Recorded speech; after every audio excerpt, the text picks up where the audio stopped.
뉴욕 증시가 혼조세로 마감을 했습니다. 경제 지표가 약간 혼란스러운 모습을 좀 보였는데 뭐 그렇게 나쁜 소식만은 아니었던 것 같습니다. 그래서 투자자들이 일단은 좀 지켜보자 이러한 느낌을 좀 가졌다고 보시면 될 것 같고요. 자, 구글의 모회사 알파벳이 드디어 시총 1조 달러를 돌파하게 됐습니다. 그래서 미국의 시장 규모가 점점 커지고 있다는 소식 전해드릴 거고요. 중국은 6% 성장률을 유지하게 되면서 그래도 안심이다. 이러한 이야기들이 나왔다고 합니다. 해외 이야기들 자세하게 알려드리도록 하겠습니다. 경영 악화 때문에 이번 달에 불성실 공시가 우르르 쏟아져 나왔다고 합니다. 불성실 공시 그리고 경영 악화, 일단은 이런 기업들 조금 걸러야 되지 않겠느냐 이러한 분석들이 나오고 있는데, 자, 불성실 공시는 왜 나오는지 그리고 어떠한 기업들을 조심해야 되는지 알아보도록 하겠습니다. 코스피가 드디어 2250선을 회복을 했습니다. 여전히 IT 그리고 중국 소비주에 대한 기대감들이 높게 책정되고 있다라고 하는데, 아직까지는 바닥에 대한 이야기를 논의한다기보다는 전체적으로 시장이 돌아서는 모습에 주목을 해야 된다라는 이야기를 하고 있습니다. 자, 어떠한 이야기들인지 증권사 이야기들까지 같이 알아보도록 하겠습니다.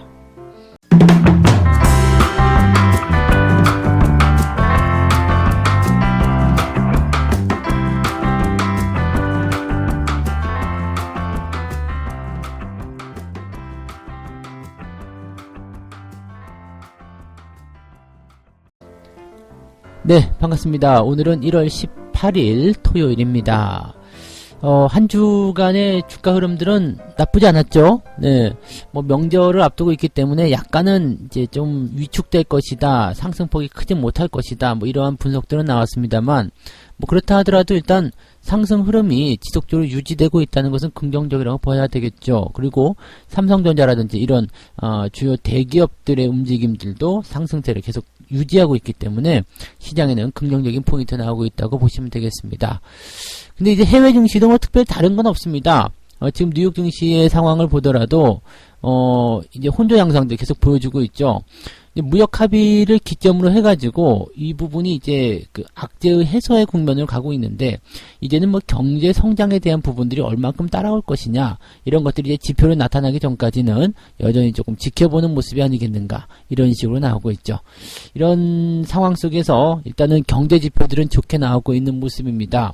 미국 쪽 경제 지표 먼저 살펴보도록 합니다. 미국의 주택 착공이 17%나 급증을 했다고 합니다. 13년 내에 최대치를 찍었다는 이야기죠.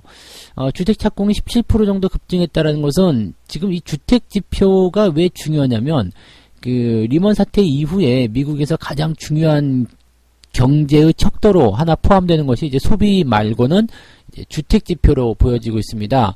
2007년도 당시에 주택 지표가 굉장히 좋았었죠. 왜냐하면 그 리먼 브라더스의 파산, 그 금융 위기가 오게 됐었던 가장 큰 이유 중에 하나가 뭐 CDO라고 하지만은 이 주택과 관련된 이야기 아니겠습니까? 이거 서브프라임 모기지잖아요. 그래서 이러한 내용들이었기 때문에 경기가 다시 살아나는 쪽에 얼마만큼 중요한 그런 포인트가 있겠느냐, 그 내용이 바로 이 주택 착공과 관련된 포인트라고 보시면 될 것 같습니다. 주택 착공이 다시 늘어나고 있다는 것은 그만큼 중산층들이 다시 늘어나고 있다는 이야기 되는 거고요. 집을 살 만큼 돈들이 다시 여유 있게 돌아 들어가고 있다. 뭐 이런 것들이 이제 고용 지표와도 좀 관련이 있어요. 일단 직장이 있고 꼬박꼬박 월급이 나오고 뭔가 이제 소비를 할 수 있는 그런 패턴들이 만들어져야지만이 조금 더 큰 집, 조금 더 좋은 쪽 이렇게 생각하게 되죠. 사람들이 어려울 때는요, 일단 먹고 사는 것이 가장 1차적인 욕구 해소가 가장 중요한 거고요. 먹고 살만해졌다라고 된다라면 그 다음부터는 그 외에 다른 것들에 이제 관심을 가지게 되는 거죠.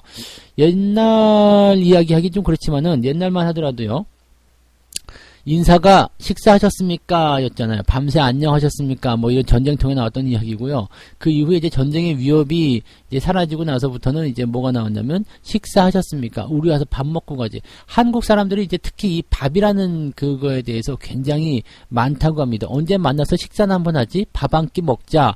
네, 밥은 먹었니? 밥 먹고 가라. 뭐 남녀 간에는 이제 우리 집에서 라면 먹고 갈래? 뭐 이거는 조금 다른가요? 네. 아무튼 뭐 그런 의미라고 좀 생각을 해요. 네. 어쨌든 이 식사와 관련된 부분들이 굉장히 중요했었는데, 그 이후에는 이제 식사하셨습니까가 아니죠. 너 오늘 보기 좋다? 오늘 뭐 옷 샀어? 뭐 이런 그런 다른 관심사로 이제 가고 있는 거죠. 이제는 밥 먹는 거에 대한 그런 부분들이 많지 않다는 얘기죠. 어쨌든 이런 식입니다. 그래서 주택 시장에 대한 부분도 이렇게 먹고 살기 위한 하나의 어떤 포인트에서 조금 벗어나는 약간의 사치품 정도로 보시면 되겠죠. 그만큼 경기가 살기 좋아졌다 이렇게 보시면 됩니다. 다만 이제 그 또 다른 경제 지표 미국의 산업 생산은 다시 뚝 떨어져 가지고요. 12월에 산업 생산이 0.3% 하락을 했다라고 되어 있습니다. 사실 이거는 근데 시장 예상치에는 좀 부합됐기 때문에 크게 영향은 주지 않았고요.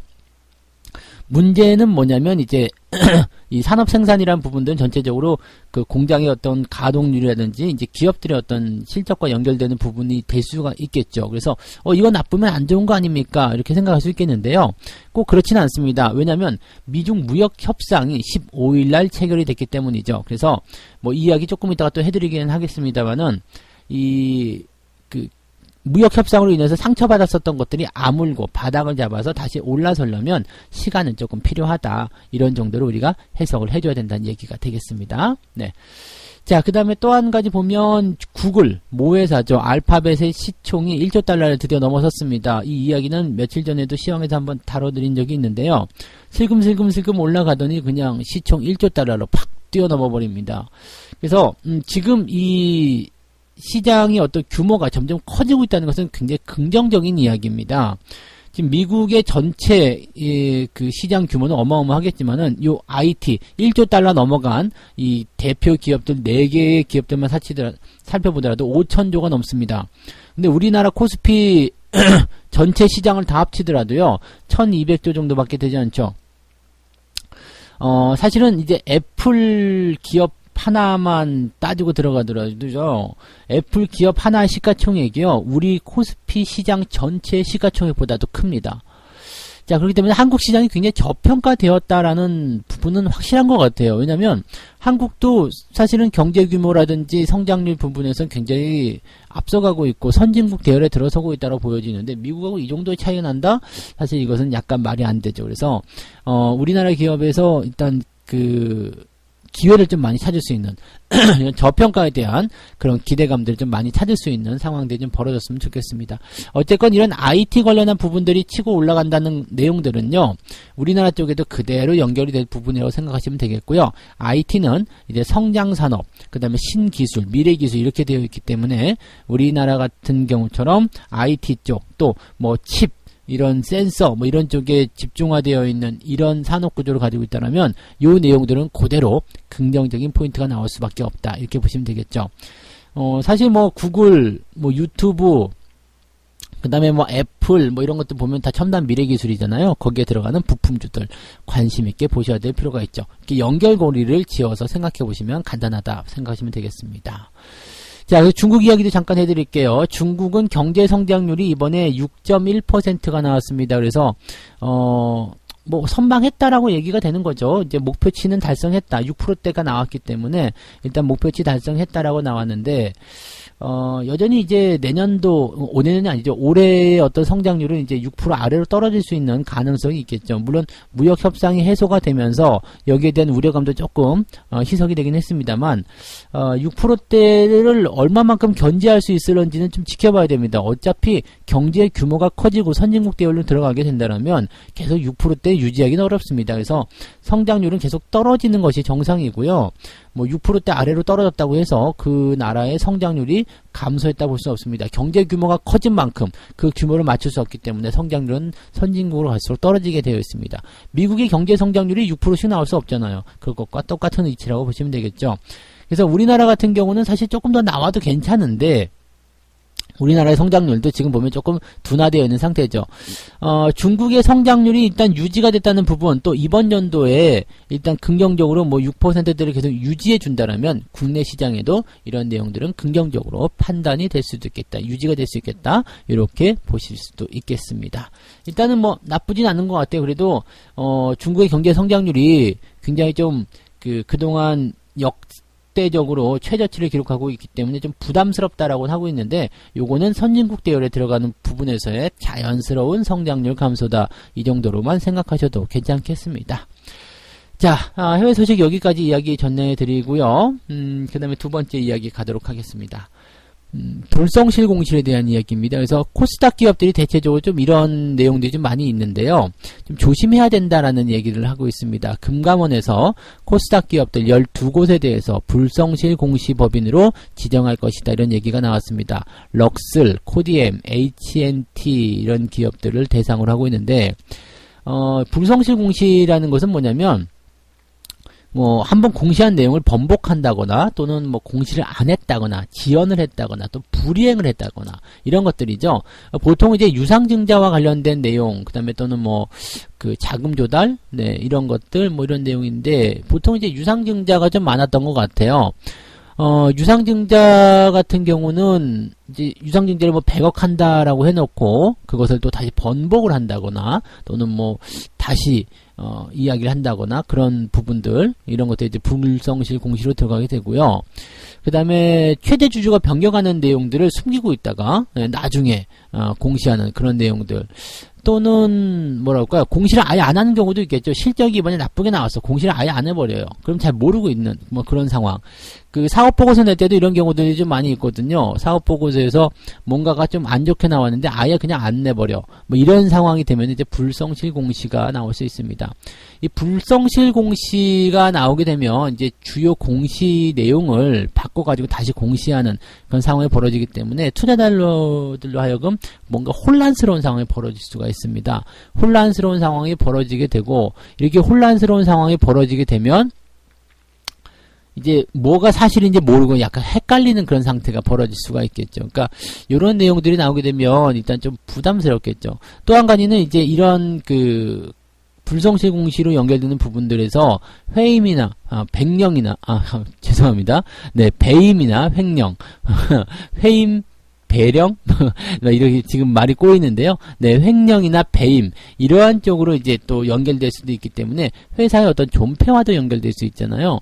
그러니까 이런 내용들도 어떻게 보면은 굉장히 좀 조심스럽게 생각해야 되는 그런 내용이라고 보셔야 되겠죠. 그러니까 불성실 공시가 모두 다 나쁜 건 아닙니다. 그러니까 일단 공시를 했는데 내용이 다를 수도 있잖아요. 그러면 한 번 정도는 이제 해볼 수도 있겠는데 이런 것들을 그냥 밥 먹듯이 한다거나 또는 불성실 공시가 나오는 대부분의 것들이 이런 자본력과 관련된 또는 자금 조달 이런 것들과 관련된 부분들이 많기 때문에 이런 기업들은 이제 일단 조심하자라는 이야기를 해볼 수가 있는 거죠. 최근 들어서면서 이러한 내용들이 늘어나고 있다는 것은 아무래도 이제 그 사업보고서를 제출하기 위한 그런 부분들, 사업보고 제출하기 위해서는 일단 뭔가를 만들어야 될 거 아닙니까? 유증을 통해서 자본금을 확출한다든지 재무구조를 안정시킨다든지 나와야 되는데 이런 공시 번복 취소 이런 것들이 계속 빠르게 일어나고 있다는 것은 그만큼 회사가 또 불안할 수도 있다는 그런 내용이 될 수도 있겠습니다. 그런 정도라고 좀 봐주시면 될 것 같고요.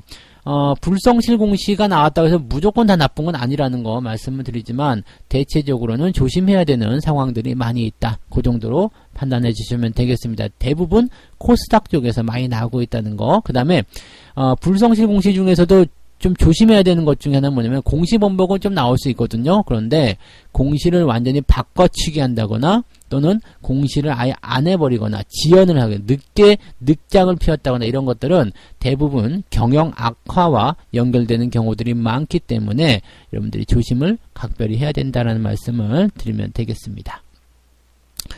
자, 다음 소식으로 가도록 합니다. 코스피 지수가 1년 3개월 만에 2250선을 회복을 합니다. 여전히 IT, 중국 소비주에 대한 기대감이 여전하다라는 얘기가 나오고 있는데 일단 경기 회복의 기대감을 가지고 있고 미국 증시 좋고 해외 증시 좋고 하다고 하니까 긍정적으로 계속 나오는 거죠. 그래서 실질적으로 이제 2250선을 치고 넘어가는 모습이 나타나면서 긍정적이다라는 이야기를 하시면 되겠습니다.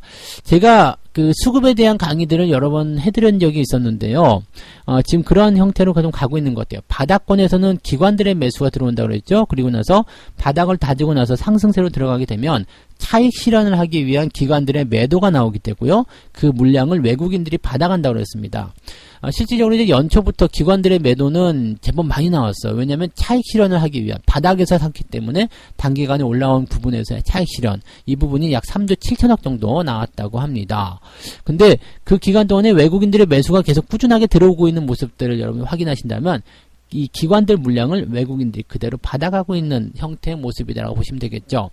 17일이죠. 어제 같은 경우도 외국인은 1850억 순매수를 했단 말이죠. 근데 기관들이 2천억 정도를 매도했다는 부분 보게 되면 외국인이 이제 900억 정도 순매수했네요. 개인들이 1800억 정도 순매수하고요. 그래서 개인과 기관이 이번에 다 받아가는 모습이 만들어졌고요. 누적 수치로 보게 되면은 외국인들의 매수가 기관들의 매도를 많이 흡수했다 정도로 봐주셔도 될 것 같습니다.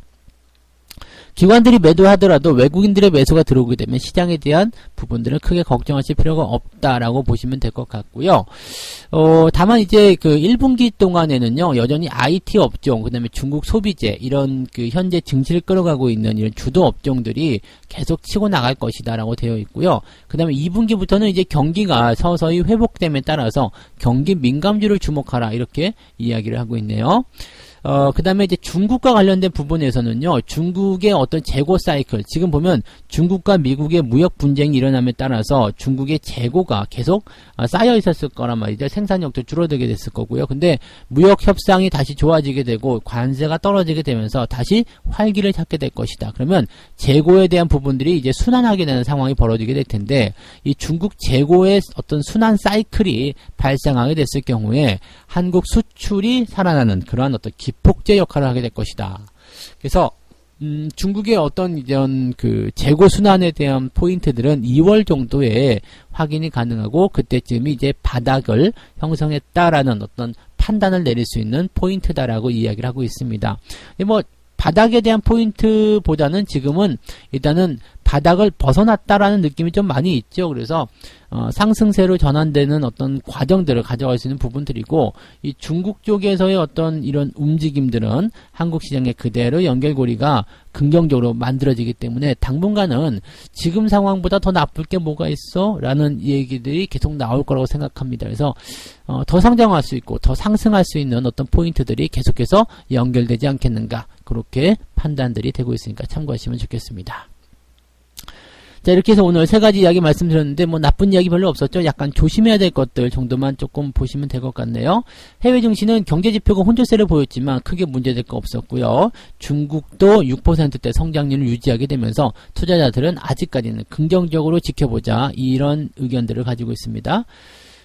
경영이 악화됨에 따라서 이번 달에 불성실 공시가 우르르 쏟아져 나오는 코스닥 기업들이 많이 있다라고 되어 있는데, 불성실 공시가 모두 다 나쁜 것은 아니지만 경영 악화가 된 기업들이 대체적으로 이러한 불성실 공시를 내보이고 있기 때문에 주의가 필요하다. 특히 공시를 완전히 뒤집어 엎는다거나 또는 공시를 아예 안 한다거나 지연한다거나 이런 것들 대체적으로 좀 조심해야 된다는 부분들 말씀을 드렸고요.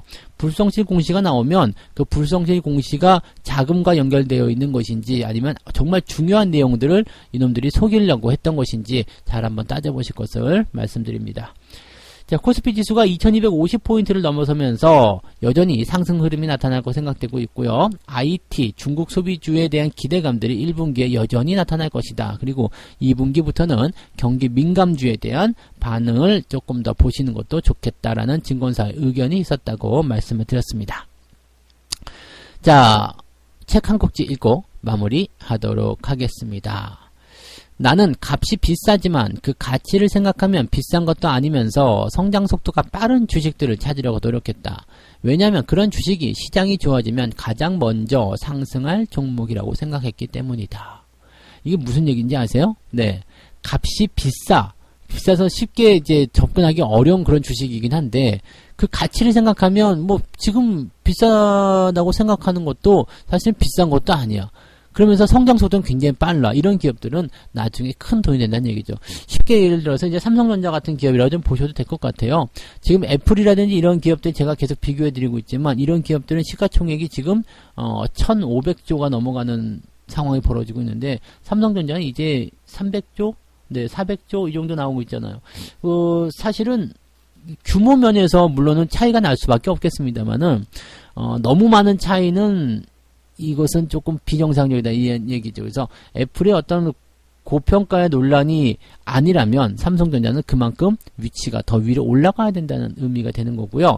애플이 고평가됐다고 하더라도 삼성전자는 여전히 저평가가 되었다라는 그런 분석들을 보여줄 수가 있는 거죠. 그러니까 이런 식으로 현재 가격이 너무 좀 비싸다고 생각되지만 실제로 가치를 따져보면 비싸지도 않은 것, 그러면서 성장 속도는 굉장히 빠른 것, 이런 기업들에 투자를 한다는 것은 굉장히 좋은 일이다라고 이야기를 하고 있는 겁니다. 자, 오늘은 여기까지 이야기 해드릴게요. 뭐 주말장에서도 특별히 걱정하실 건 없을 것 같고요.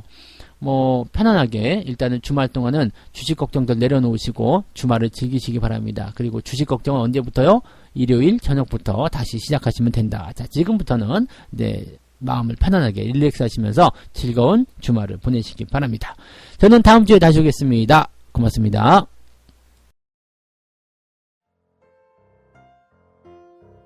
본 방송에서 제공되는 모든 정보는 투자 판단의 참고 자료이며 투자의 최종 책임은 본 방송을 이용하는 본인에게 있습니다.